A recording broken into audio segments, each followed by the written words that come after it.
Hey there friends, welcome back to Lydia's Plate. Today I am making apple pie and there's a bonus pie at the end, so if you want to see that, stay tuned. Anyways, to get started here now, I'm going to make a sourdough pie crust. I have never made this crust before, but we were very happy with how it turned out. I gave some of the pie away and the consensus was that if we hadn't known it was a sourdough crust, we wouldn't have known. So it was very good. Now that being said, I generally have always favored the pie crust recipe off of the Tender Flake box, and I chose this sourdough crust because it was as close to that pie crust as what I could find. So it starts off with 2 cups of flour, 1 cup. It said butter. I'm doing lard because with slaughtering our own pigs, we have a lot of lard. And lard has vitamin D. You may have heard me say that in other videos. So we are getting more of our vitamin D. Plus lard I have in the freezer and butter I have to buy until Ellie's in milk. Alright, so as soon as I have all this lard in here, I can start cutting it in here with my pastry cutter. Once that is done, I will continue on. I'm going to try to keep this as close to the Tender Flake recipe as I can because I do like that method and I know that that method works. Now I know that it works for the sourdough crust as well, and I'm very happy to find that out. We have basically just gone cold turkey and we cut out all of our bread products except for anything that I can figure out how to make with sourdough. And since doing that, Travis has not thrown up at all. So we were very excited for that. The doctor said that medically speaking, they had done everything for him that they could. They figured it was just migraines and he would grow out of it. That did not sit well with me. So I'm experimenting with all things sourdough that we need. Pie crust is definitely a big one, especially as fruits are fresh and coming out of the garden and out of the orchards. I want to know that I have a pie crust that will work for him. Now ideally, the website that I was reading said that this pie crust would be even better if left in the fridge to sit for 2 to 6 hours. I did not have time for that, and it said it could be used right away as well. So I just got right to it. I needed 1/4 cup of water, and again, because I'm trying to follow this as close to the Tender Flake recipe as I could, I knew that that recipe calls for cold water, so I'm using cold water. I don't know if it would have made a difference to have just used tap water, but I'm using cold water and the jug was fuller than I realized, and so I spilled. A quick cleanup with the towel and that's all done. I'm going to add this sourdough now right to the flour and lard mixture, and then I'm going to continue on with what's in the measuring cup. So I'm going to drop an egg in there and whisk it up and add some vinegar as well.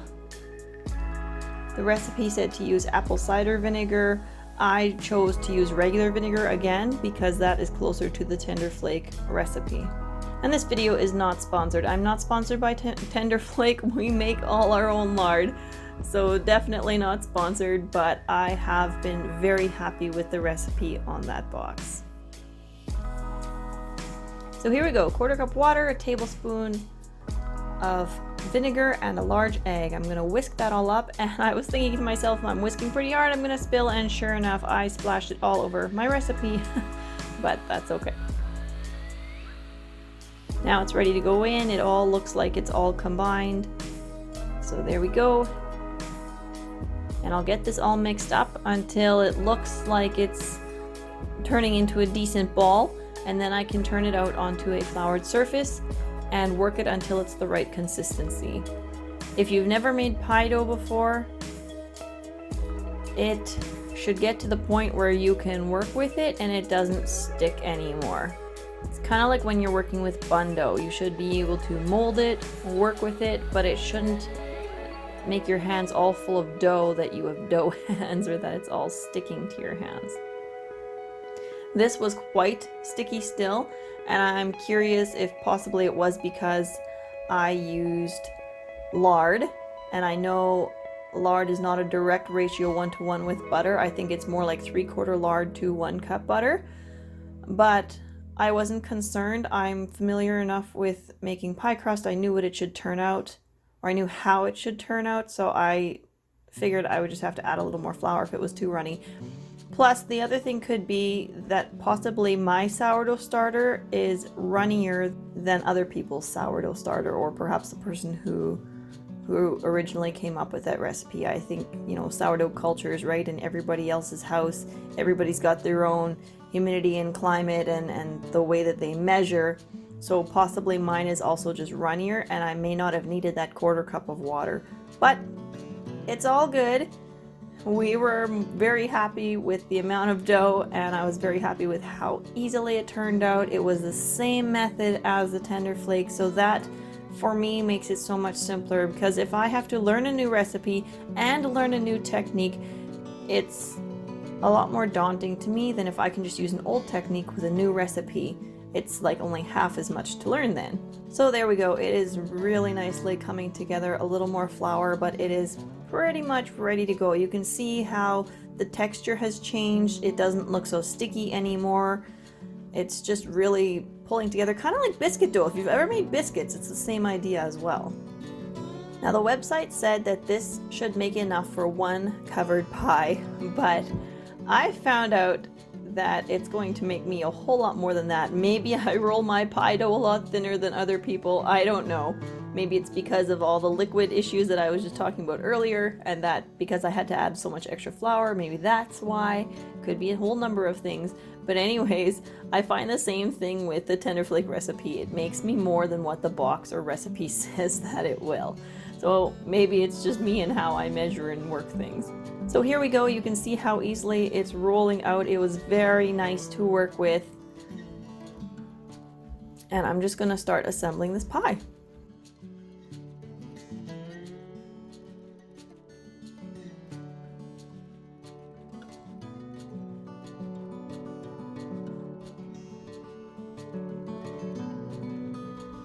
Now I don't know if the sourdough possibly isn't as particular as the other pie crust that I normally use, but I figured I wasn't going to take any chances.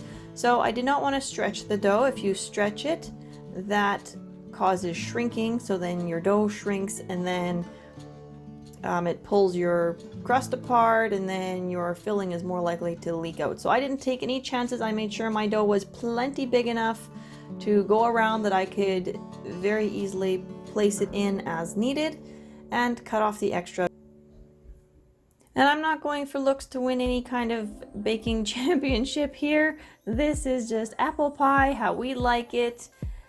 And yes, I know looks do count for something when you're making food, but it's not the end all be all. It wouldn't be any good if the apple pie looked amazing and tasted horrible. So I do try to make it look presentable, but it's by no means going to be championship worthy. So into the apples, I am putting a tablespoon of apple pie spice. I am using a homemade version, but they do sell it in the stores as well, at least out here they do. And then I'm adding 1/2 cup of sugar. And because my apples were frozen and had quite a bit of ice on them already, I'm doing a 1/4 cup of flour. That little bit of flour didn't bother Travis, especially with switching everything else over to sourdough, so that's a very little bit of flour in his system. So it works for him. Now this part does not change. If I'd had enough apples and this was all apples, the flour, sugar, and apple pie spice amounts would not change, but I did not have enough apples, and it's not apple season quite yet here. So I'm just finishing off my pie with some Saskatoons. Now you can see all that sugar mixture. I find that when the fruit is just coated and all shook up with the spices like this and the sugar, we enjoy it so much more versus putting the fruit in the pie and then sprinkling the sugar and spices over the top. So we like it if our fruit is very well coated all over with the sugar and spices. Just evens it all out a lot more, we find.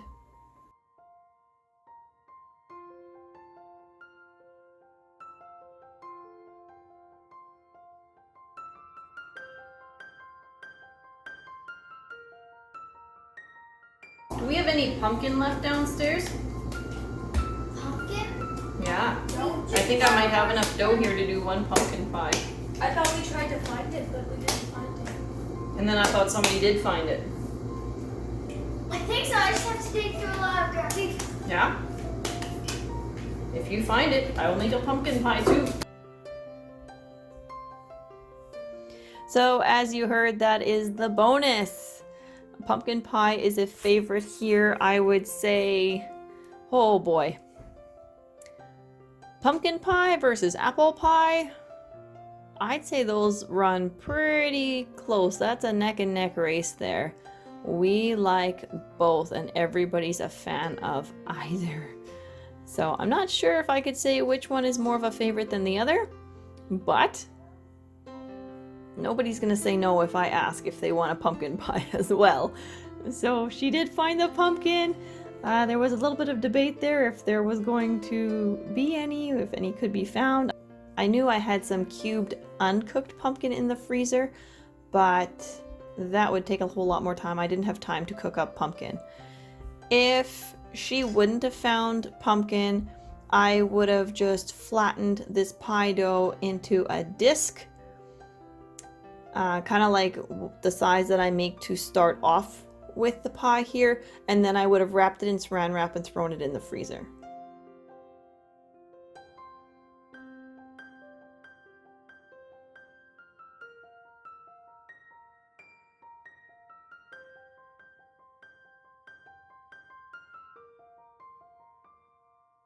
So here I'm just checking my pie, making sure that I did in fact get it all closed up everywhere, that I don't have any gaps for the fruit or juices to leak out of. I do poke my crust all over because the crust needs some poking so that you don't have big air bubbles pushing into your pie and pushing your filling out, but not too many so that the insides can leak out.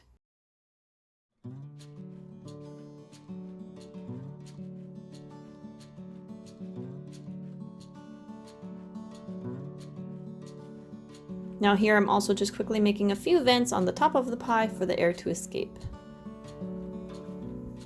One pie done, on to the next one.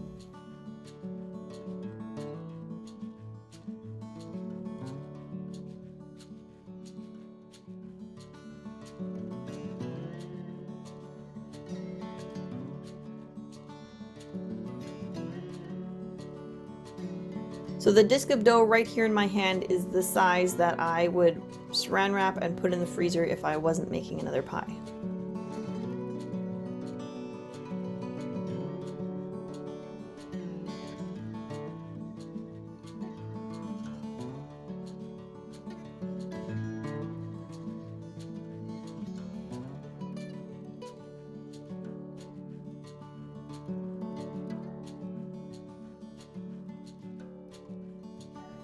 So my preference would be not to have quite so much dough hanging over the side. I could have folded it back in and pressed it down into the pie, but I wasn't sure with how much I'd been working in, how long it had been out on the counter, if it would shrink at all, especially seeing as I'd never worked with this particular recipe before. So I left the extra hanging over. That way it's also sure to please everybody because some people here like more crust and some people like less crust. So by doing it that way, everybody's sure to find a piece that they're fully satisfied with. Now my pumpkin pie filling will have some flour in it as well, and so it's very convenient to just scoop up that flour from rolling out the pie dough right into my bowl where I'm going to mix up the pumpkin pie filling.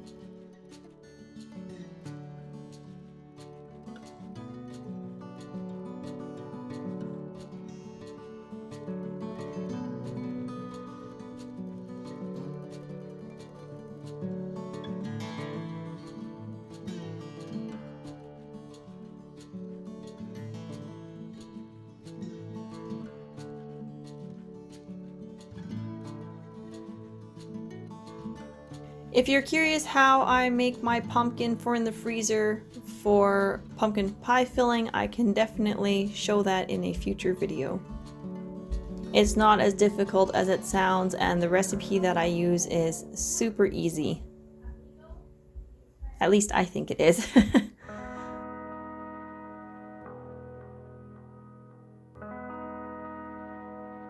Now the spice mix that I'm putting into my pumpkin pie is also a homemade blend. I found a recipe that sounded like it should be about right online, and then I tweaked it according to my nose and my husband's nose until we were happy with the taste that we wanted out of it.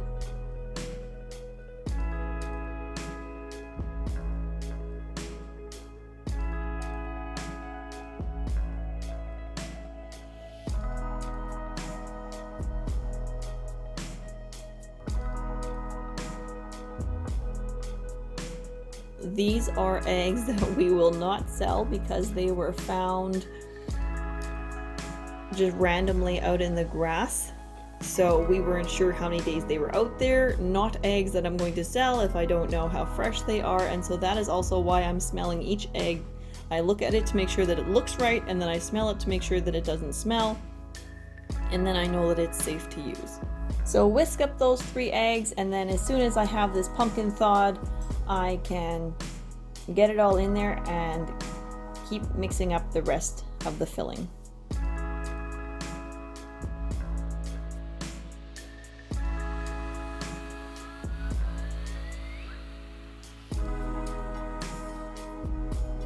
When I was making this pumpkin, I did dehydrate it or bake it a little too long, so it's drier than what I would prefer. But it works out just fine, and the pie tasted wonderful. You would have never guessed that I'd overbaked it a little bit. And the reason why I say that I think I overbaked it is because it did leave slight chunks in my filling once it was all mixed up, instead of being completely smooth. If I have not overbaked it, it will totally combine with the rest of the ingredients and be a nice smooth filling. Perhaps if I used an electric beater, that would do it as well, but once the pie is baked, nobody can tell, so it all works out.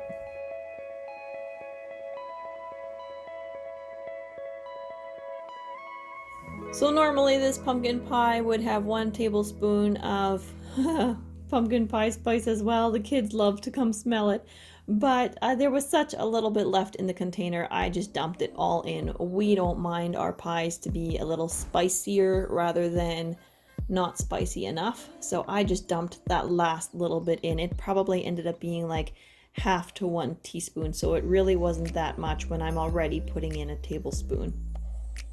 And that's how quick and easy that the pumpkin pie is to make. The filling comes together in about 5-10 minutes, and just dump it into that pie shell, and now it can go in the oven together with that apple pie. We have a cooler day here today. We have been very blessed with much needed rains, and so I was taking advantage of that weather change and making a heartier meal in the oven.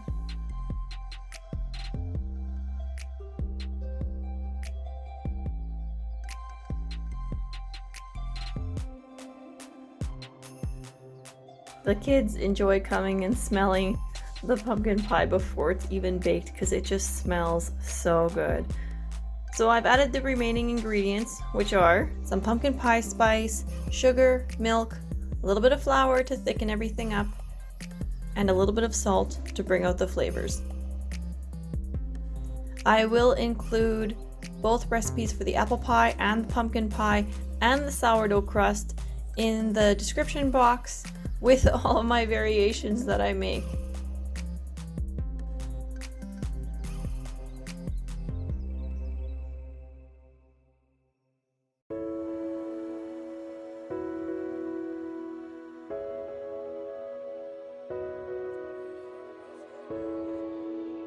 So thank you all so much for watching and everything else that you do. Thank you for your support. I hope you're having a great day, and hopefully this video has been helpful to you in some way. Take care, friends. Bye.